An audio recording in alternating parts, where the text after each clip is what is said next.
Bonjour à tous, bienvenue sur ce format replay, un format dans lequel je vous invite à découvrir un ancien épisode du podcast, un épisode qui a déjà été diffusé il y a plus ou moins longtemps. Si vous l'avez manqué, vous le découvrirez.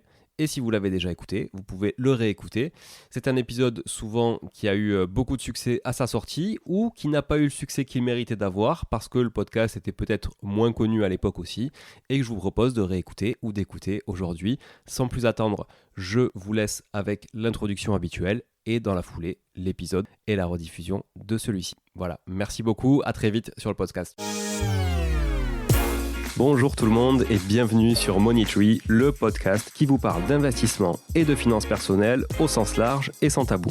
Je suis Julien Calamotte, investisseur passionné et auteur du livre à succès S'enrichir grâce à l'immobilier.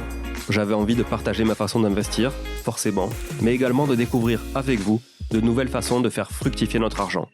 C'est pourquoi j'ai créé ce podcast pour y recevoir des invités qui nous partagent leur savoir et leurs expériences en toute simplicité.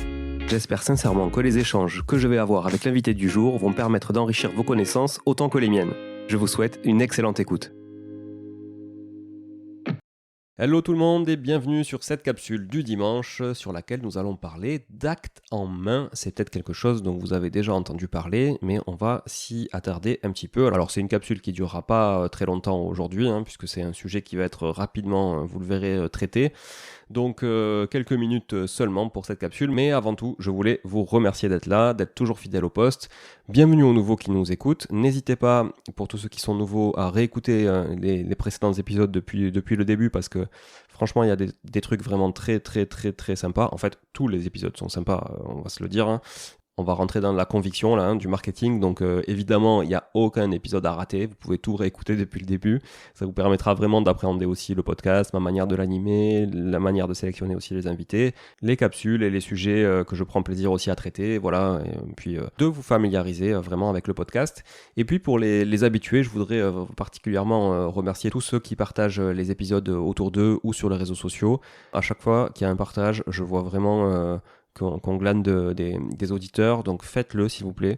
Partagez autour de vous, parlez-en en repas de famille, parlez-en à un ami, parlez-en en apéro IMO, parlez-en avec vos collègues de boulot, etc. Je pense que chaque personne normalement constituée peut trouver son compte quelque part en écoutant le podcast. Alors peut-être pas à chaque épisode, mais en tout cas de manière générale, une fois de temps en temps peut-être, etc. Et puis je sais aussi qu'il y a des gens qui sont intéressés par absolument tous les sujets, donc ça ce sont les plus fidèles et je les remercie encore. Mais bon, vu l'audience qu'on a et qui est grandissante chaque mois, on n'a clairement pas assez d'avis sur Apple Podcast et sur Spotify, donc faites-le s'il vous plaît et mentionnez encore une fois le podcast sur les réseaux sociaux. Merci beaucoup et j'espère que vous en parlez quand même autour de vous, même si je ne le vois pas publiquement. Bon, sinon l'acte en main c'est quoi ? Alors, selon l'article 1593 du Code civil, j'ai l'impression ça y est, d'être un avocat ou un notaire, je cite, les frais d'acte et autres accessoires à la vente immobilière sont à la charge de l'acheteur. Ça, si vous avez déjà acheté un bien immobilier, vous le savez déjà, je vous apprends rien. L'idée de l'acte en main, c'est quoi ? C'est donc de faire porter ces frais par le vendeur. En gros, quand vous achetez un bien, c'est le fait d'avoir tout compris dans l'acte. Et ça doit être bien rédigé par un notaire lors du compromis de vente. Vraiment, ça ne peut pas se faire à l'arrache. Donc vu comme ça, on pourrait se dire que c'est un sacré avantage pour l'acquéreur, évidemment, qui lui portera pas le coût des frais de notaire. En réalité, c'est plutôt le vendeur que ça avantage. Il pourra préciser ça par exemple sur son annonce, et donc simplifier la lecture du prix ou se démarquer d'une vente classique par rapport à toutes les autres annonces du marché qui, elles, vont afficher un prix sur lequel il faudra en plus ajouter les frais de notaire. Mais ne vous y trompez pas, évidemment, le vendeur qui maîtrise le sujet, lui, il aura déjà bien intégré tout ça à son prix de vente. Donc en fait, les frais qu'il va prendre en compte, il va les intégrer à son prix.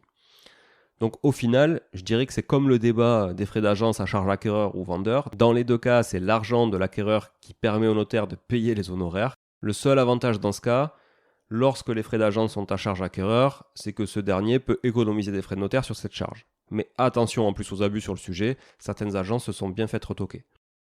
Voilà, je vous avais dit que cette capsule allait être assez courte, donc désolé pour ceux qui sont dans les embouteillages par exemple, ou ceux qui ont démarré une séance de sport ou autre activité. Vous allez devoir réécouter un autre épisode du podcast pour aller jusqu'au bout de ce que vous êtes en train de faire, voilà. Ou réécouter d'autres capsules pour vous remettre des notions en tête, etc. Mais mon conseil pour terminer cette capsule-là, ne perdez pas trop de temps sur le sujet de l'acte en main lorsque vous négociez avec un vendeur. Pourquoi ? Parce que vous avez bien d'autres leviers sur lesquels appuyer pour négocier, plutôt que l'acte en main qui, in fine, est un coût, oui je sais, je dis souvent in fine, est un coût que vous allez supporter, quoi qu'il en soit, sur cette acquisition. Bref, l'acte en main, ça sert à rien. Bon, si vous êtes là, c'est que vous avez écouté jusqu'au bout et a priori, l'épisode vous a plu. Si c'est bien le cas, n'hésitez pas à le partager autour de vous. Notez ce podcast sur Apple Podcast et Spotify en laissant un commentaire 5 étoiles. Je ne vous le répéterai jamais assez, mais c'est grâce à vous que ce podcast vit aujourd'hui et peut continuer de vivre en vous proposant un contenu toujours plus qualitatif. Merci encore, je vous retrouve très vite sur un nouvel épisode de Money Tree. En attendant, je vous souhaite la meilleure des réussites dans vos projets et un bon enrichissement. À très bientôt.